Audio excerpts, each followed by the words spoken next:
Okay, so welcome back to part 2 of our lecture on material requirements planning. So we've focused in part 1 on determining the sort of net requirements. Now that we have the net requirements, what are we going to do with it? So net requirements have to be produced. So the way in which we're going to produce that will have implications for our cost. Do we just sort of look at the net requirements and the schedule for it and just produce exactly what's needed in each period? Or do we try to group and then make batches, larger quantities? Well, if we do exactly what's required in each period, we have to make some assumptions that we have the capacity to meet the demand as we see it. That technique is called a lot for lot system. We're making the lots exactly as the demand suggests. Of course, it means that if there is a cost for setting up for production, that cost will be incurred multiple times. As many times as we have new requirements, we have to sort of set up production again. But sometimes, what if there are two periods right next to each other? Is it cheaper to maybe combine the requirements for two periods and then produce just one big lot? Or should it make sense to actually produce them separately? So if we produce them separately, we may not have any carrying costs, but we will have what we call setup costs. If we decide that we're going to combine them, then we reduce the setup cost because we now need to set up only once. But we're producing a larger quantity, more than we need. It means that we're going to carry inventory. If you're going to carry inventory, that's going to cost you. So there's a trade-off between carrying inventory or setting up for production. And that's what needs to be considered when we look at lot sizing techniques. So what do we mean by lot sizing techniques? So lot sizing techniques have to do with determining the production quantities that will allow you to satisfy the demand, and while doing so, trying to find the cheapest cost for doing that. That cost is typically made up of setup costs and carrying costs. All right. So some of you may remember the EOQ model. So I need you to sort of just think back in terms of the EOQ model. So first of all, the easiest one to do is called lot for lot. So if I, for example, have week 1, 2, 3, 4, 5, 6, and say I have a demand for a product that's 50 units, there's none here, there's 80, there's 40, there's 100. So that's my demand. So my production quantity in terms of lot for lot will be exactly that: 50, 0, 80, 40, 100. So if the setup cost is $50, holding cost is $2 per item. So I will have no holding costs, but I will have setup 1, 2, 3, 4 times 50. So my total cost will be 4 times 50, $200. Yeah? But what if I decided I wanted to combine them? And instead, if I produce, let's call that production schedule, produce 2. I'm going to combine 2 periods at a time. So let's combine these 2 periods. That will give me 130. That will give me 140. So what does that mean? It means that I'm going to produce only twice, so my cost, my setup cost is going to be only 200 for this case. All right, setup cost is 2 times 100, $200. But look at this, I'm going to carry 80 units for not just one period, but for 2 periods. So my holding cost is going to be 80 units multiplied by 2 multiplied by per unit per week. All right, that's 4 8 of 32. Now let's look at here. I'm going to carry 100 units for 2 periods. 100 for carried for 1 period to go to period 5 and then to period 6. So that's 100 times 2 periods times $2, which gives us now a total of 4 8 of 32, and 4 times 100 is 400. That's equal to $720. That's very expensive holding costs.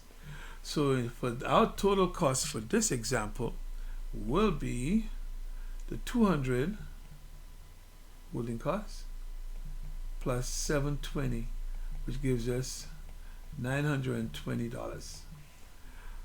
So that's a lot more expensive than our earlier case where we incurred a cost of 400, where we had 4 setups. Simply 4 multiplied by 100, right? And then we got $400, right? So that is a lot cheaper to do the lot for lot than combining the quantities. Okay, so the lot for lot quantity is fairly easy to understand. There is the economic order quantity model. So that's a case where, remember economic order quantity, if you recall from our earlier lectures, the EOQ model basically said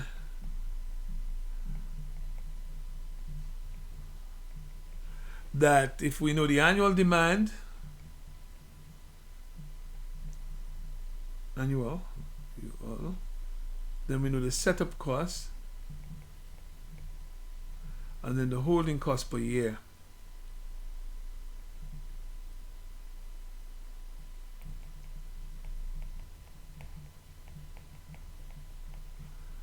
Then we could actually get the best cost, total cost, by doing this. All right. If we work in weekly quantities, you could actually take the annual demand, divide by the number of weeks per year, say 52 weeks, and that will give us D, weekly demand. And then we could still have to use the same setup cost, but then now we need to take the holding costs.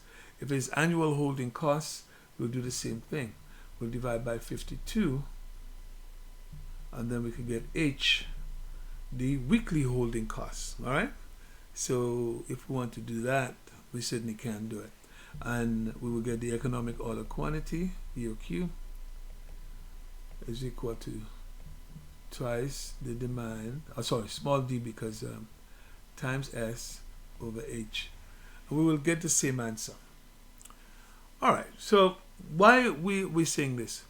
What we are trying to do in this case is we'll say, let us take the economic order quantity and let's kind of just round it up in case if we get a fractional value. And every time we produce, we should produce that much. We should produce that much quantity, the EOQ number. So hopefully that will help us sort of minimize our total cost if you did that. So that's what the EOQ model does. There's a POQ approach, which is the next one. It's called a periodic order quantity approach. So what you do now is that instead of a fixed quantity, you're going to produce for a fixed number of periods. So this one is different. You're going to cover inventory for a fixed number of periods. All right. So interval, that we need to know what the interval is going to be. So basically what we will do is we'll say, okay, if our economic order quantity happens to be Q, let's change that. So your EOQ is Q star. If we know that the average demand per week is D, then if we divide that by D, that gives us a time, what we call a time between orders.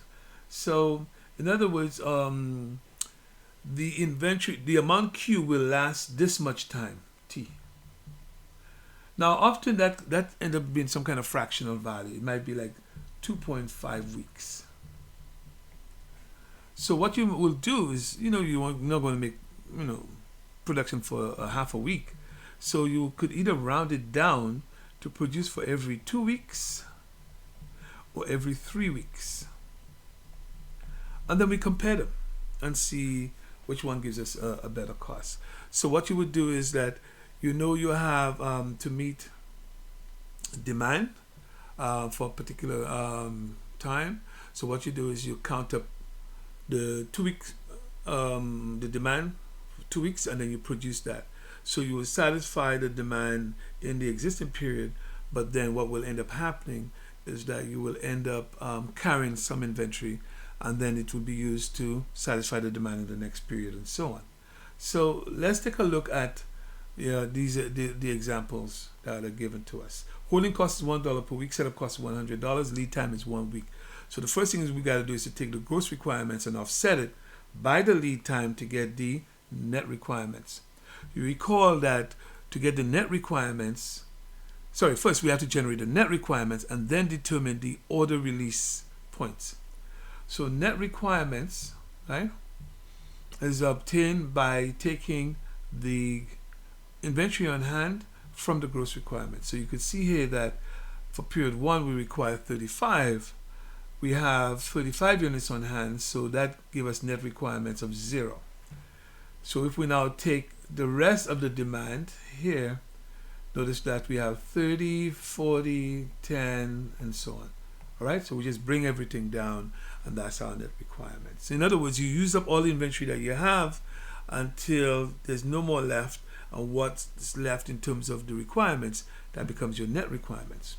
Now, the planned order receipts, that's when you expect to receive the goods, will be the same time frame as the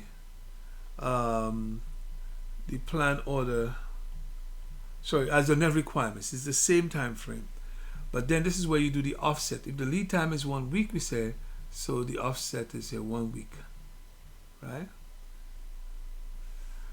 So now that's our planned order releases. So we're going to, since this is a lot for lot example, it means that we'll produce 30 over here, we'll produce 40 over here, we'll produce 10, 40, exactly as we see this. So the cost, the total cost will be, there's no inventory that we're carrying. So if it's $100 every time we set up, well, how many times are we setting up? 1, 2, 3, 4, 5, 6, 7.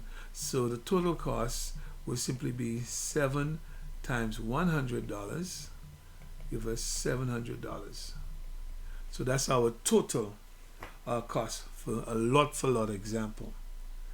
Let's look at the EOQ lot size example. So we're going to do this. So this case now, because we will find ourselves carrying inventory, our net requirements will be changing. It's not exactly what we had before. So we start off with the 35, so that gives us 0 over here, and now we require 30. So what we do is we look at the 30 units that we have in terms of our net requirements, and what we will do is that we will say, okay, let us produce the EOQ. But what is our EOQ? For this particular example, where we use the average, we could take the demand and determine the average weekly demand. We have the cost of holding inventory for a week. We know the setup cost. We could compute the EOQ. When we compute the EOQ using the formula I showed you earlier, you will get an economic order quantity of 73 units. So now that we require 13 period 2, it means that we have to have some production, right? We have to have some production to help satisfy that demand. So we're going to plan to receive 73. That's the EOQ. If we're going to plan to receive 73, it means that we must produce it 1 week earlier. There's a lead time of 1 week. Now, if we only need 30, but we receive 73, it means that there's 43 left. That 43 will go on hand into inventory. Now notice that there's a demand for 40. So that 40 would be used, would be supplied by the 43 that's on hand, which leaves us with 3 left. The 3 left, notice that there's no demand here, so that's okay. We could carry the 3 to the next period. So there's 3 left here. And then there's a demand for 10 items, but we only have 3 in hand. So 10 minus 3 gives us 7. All right? So it means that if we're going to satisfy this 7, we better receive another lot size at that period. Otherwise, we will have a shortage. So we must plan to receive 73 here, which means that we're going to offset it by 1 week and produce it in period 4. Now we're satisfying the 7 items, which leaves us basically with 66 left after we satisfy that. So 66, notice that there's 66 now goes into inventory, but we have a demand for 40. So 40 will be satisfied by the 66, which would leave us with a net requirements of 0. All right? Take away 40 from 66 leaves us with 26. Now in period 7, we have demand for 30, but we have only 26 left, which means we have net requirements of 4. The net requirements of 4 now means that we are going to have to receive 73 units, the EOQ, to satisfy those 4 units, and the rest will go into inventory. Again, notice that we have to offset the production, so we're going to release the order 1 week earlier. 4 from 73 leaves us with 69. There's no demand up here, and so therefore we will carry the 69 to the next period. However, there is 30 units of demand here. We have 69 in stock, and so therefore our net requirements will be 0 because the 30 units can be satisfied from the 69 units. Then we turn, we have 39 units left. All right? The 39 units can be used to satisfy some of the 55, which means that we will have net requirements of 16. So it means that we must schedule some production to arrive in period 10 to help satisfy the 16. And so again, we will offset that by 1 week, and we will receive 73. So the 73 that we will receive, 16 of them will be satisfied from the 73, which will leave us with 57. So the next period will have 57 going into inventory if we continued into period 11. So you notice how this is just going to continue snowballing like that. All right. So that is the EOQ model. How many times did we set up for production? 4 times. So 400. And then now we have to look at the inventory that we carried. So we have to sum up all of the inventory that we carried and then multiply it by $1. Let's see what our total cost ended up being. So we ended up having 375 units of inventory carried by $1, including the 57 units on hand at the end of week 10. And then our ordering cost is 4. Remember, we produced 4 times, so 400. So 400 plus the 375 will give us 775. So that's a little more expensive than the 700 that we saw earlier. Let's look at the last approach, the POQ lot. Remember what the production order quantity lot size is that we will take the EOQ value, determine how many weeks on average that should cover by taking the average demand, dividing that quantity by that average demand, and that tells us approximately how many weeks of inventory. We round, maybe up or down, and then every time we produce, we will produce to cover that many weeks of inventory. Okay, so let's take a look and see what happens here. So first, that 35, right? That 35 is used up, and so we have no net requirements. But with no net requirements and the inventory is now 0 in that next period, period 2, we require 30 units right here. Okay, we require 30. So since we have to satisfy this, we're going to have to produce. But we said we will produce based on the number of periods that we want to cover. So how do we determine the number of periods? I didn't show you the calculation. The EOQ value is 73. The average demand is 27. So we say roughly the EOQ is about 3 weeks of inventory. Or covers 3 weeks of demand. So why don't we produce to cover 3 weeks of demand? So that's what we're doing right here. So if we're going to produce to cover 3 weeks of demand, then we're going to produce to cover these 3 periods right here. There's only demand in 2 of them, the 30 and the 40. So that means that we produce 70. We will offset that by 1 week. And then if we're only going to use 30 of them, then that means 40 goes into inventory. That 40 is now used to satisfy that 40 up here in terms of period 3. And so that leaves us with net requirements of 0. Now notice period 4 has no demand, so the net requirements is 0. Period 5 has demand of 10. So it means that we have to have production schedule to arrive in period 5 to satisfy the demand for 10. So let's go up here. So we see if we're going to produce to cover 3 periods, we must now cover periods 5, 6, and 7. What is that? That's 80 units right here. So we're now going to produce 80 units offset by 1 week. So that means the schedule or plan order release will be in period 4, arrive in period 5. The net requirements is 10. So 10 from 80 leaves us with 70. Then that 70 is going to be used to satisfy the 40, which leaves us with 30. And the 30 is then going to be used to satisfy this 30 over here. So net requirement 0, net requirement 0.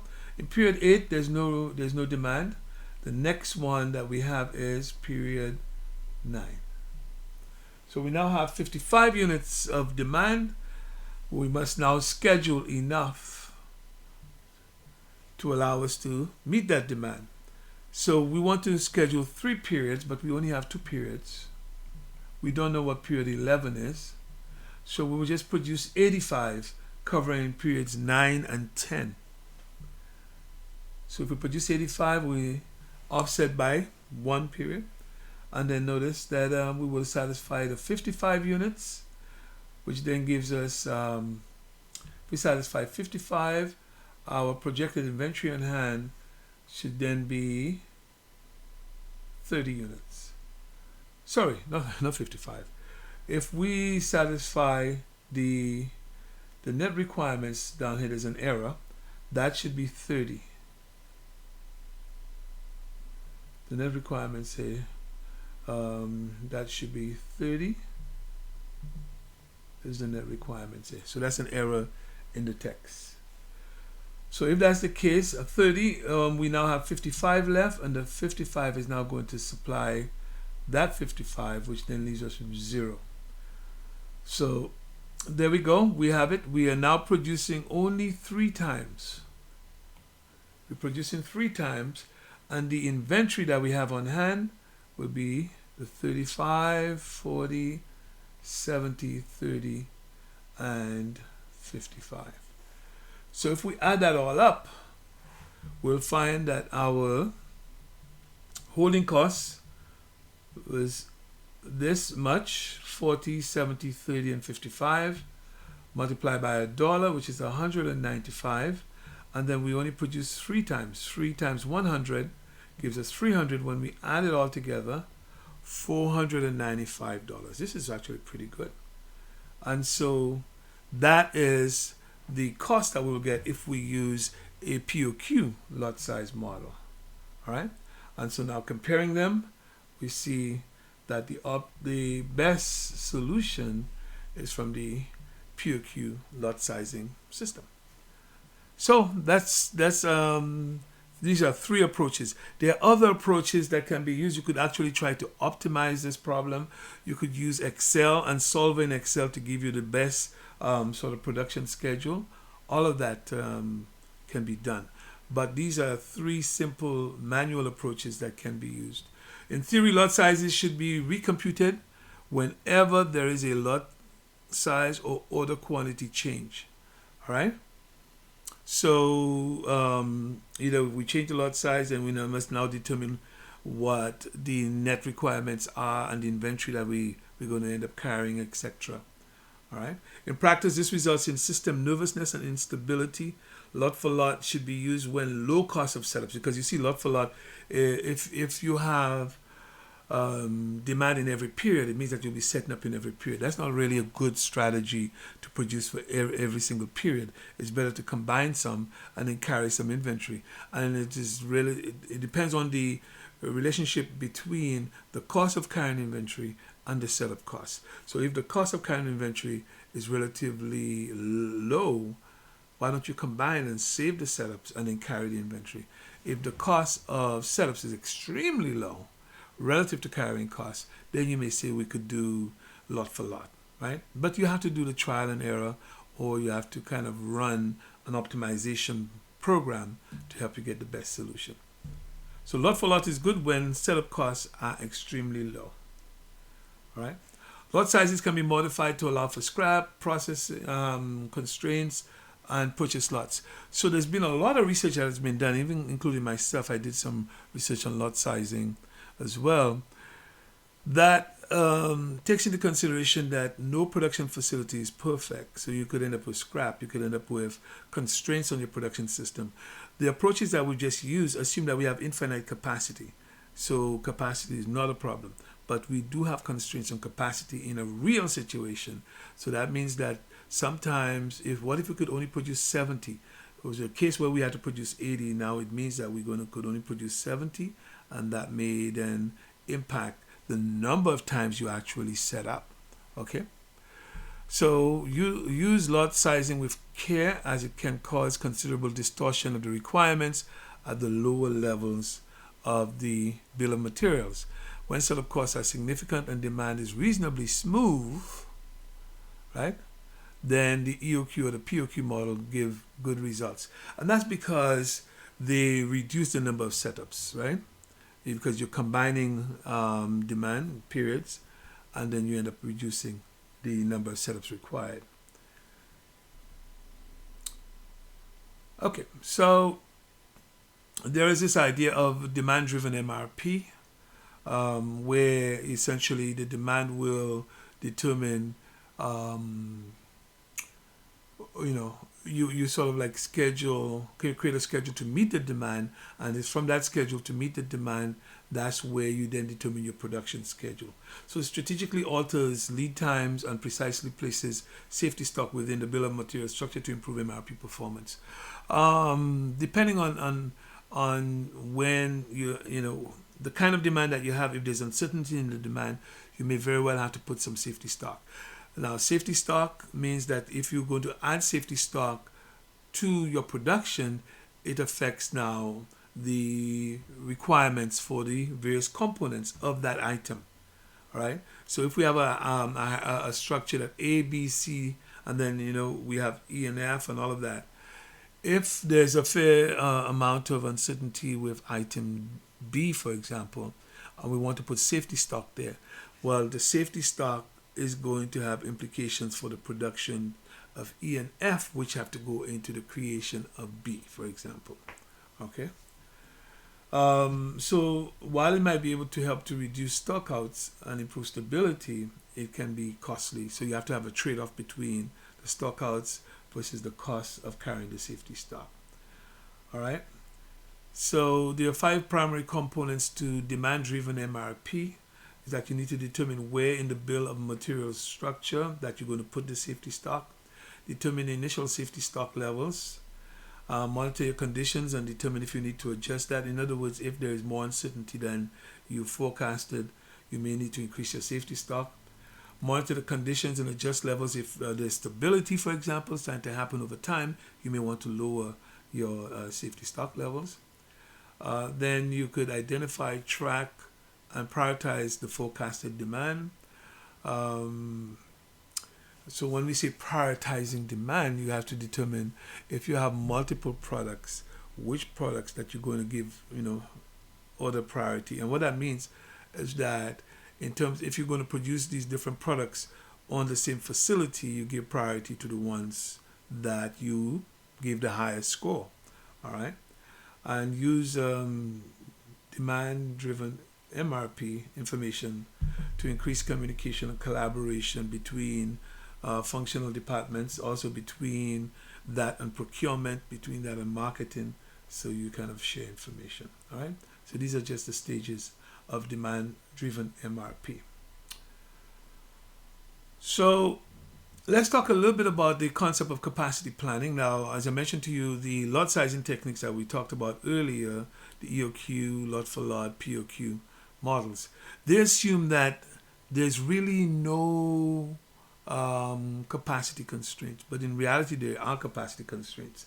So MRP identifies short-range capacity requirements, works best in a product-focused environment with repetitive environments, unrepetitive environments, meaning that you're producing a product over and over again. Typically in an assembly system, that's a repetitive environment.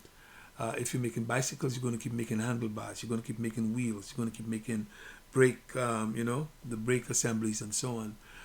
The sprockets, the chain, the pedals, you're going to keep making those. Provides feedback about the workload at each work center, putting work into buckets without regard for capacity. So capacity, what he's saying is that MRP systems does not consider capacity. Once you impose capacity on MRP systems, now you have to find particular techniques for determining what is your best production strategy. There's been a lot of work done on that field. Considered an infinite scheduling technique, which is what I'm just talking about. So the whole idea that we treat capacity as being infinite. So your load or your dispatch reports, basically after you develop your material requirements plan and your production schedule, it could actually show you what your workload is for a particular center based on the production levels. And if you could convert production levels to the number of hours needed, and you know how many hours you have available in any production facility, you could actually see if your demand for capacity is more than what you actually have. So load or dispatch reports will show you what you need. Changing real world issues, including material quality, employee absences, machine breakdown, all of those things impact your production process. If a machine is not available, that reduces your capacity. If it reduces your capacity, it means that it reduces your production output. If it reduces your production output, you're going to find yourself in a situation where you may end up in a shortage situation. Production planners can move work by creatively seeking an ideal balance between capacity and cost and customer expectations. So that's where you could get very creative in terms of things like, well, let's move production earlier, in which case we may be willing to carry some inventory so that we smooth out our production later. We don't find ourselves in a situation where the capacity demand is so high we cannot meet it. And so if we could actually carry some inventory by producing earlier, that certainly can help. All right. So what are some tactics for smoothing out your capacity requirements in an MRP system? You could have overlapping periods where you say, all right, let's send parts of the work to fall in operations before the entire lot is complete. In other words, if you are doing an assembly, right? So let's say we're going to make 50 units of A, but we require 2 units of B. So that means that we need 100 units of B. But what if we actually have produced 50 units of B already? Do we wait till the entire batch is completed?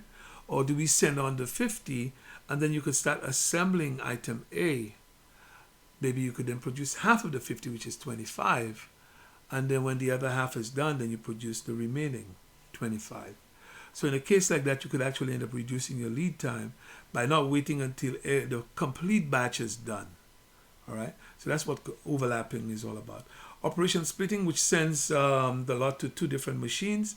So basically you're doing parallel production, which shortens the lead time. So if I have 2 machines making 50 units, 25 each versus one machine making 50 units, I will be able to do it faster. And then order or lot splitting, breaking up an order into smaller chunks and then allowing for some of it to be done earlier. So I want to make 100 units in period 4.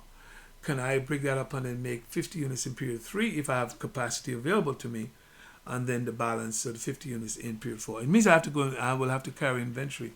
But you'll do that if you might find yourself in a capacity constrained situation. All right? So let's look at a capacity plan for a work cell at Wiz Products. There are 12 hours available each day. Each order requires 1 hour. So these are the orders right here. So that means that there's 10 hours required here, 14 hours, 13 hours, 10 hours, and 14 hours, and so on. So we could actually do this graphically. Let me just do it this way.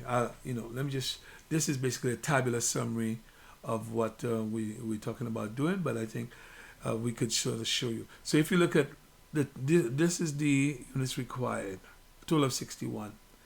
The capacity you have is 12 hours per day. So if you look here, you see, since it is 1 hour per unit, so the number of units ordered is the same as the number of hours required.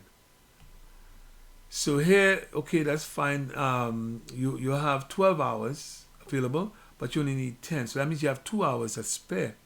You have 14 required, but you only have 12. So that means that 2 hours that you don't have available.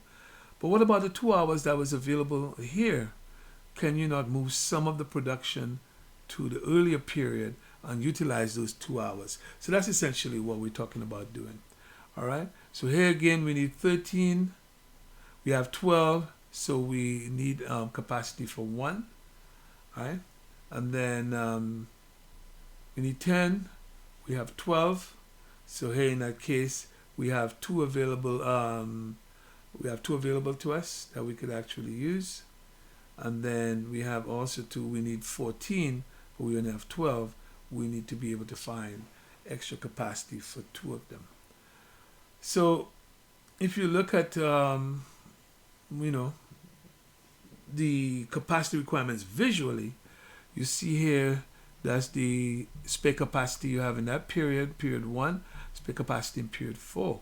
So you could move this over here, which is what we've done here, and then you could remove these 2 to this period, which is what we did here, and then you have 1 in excess that you cannot meet from your regular capacity. So what do? This is where you could use overtime to produce that extra unit.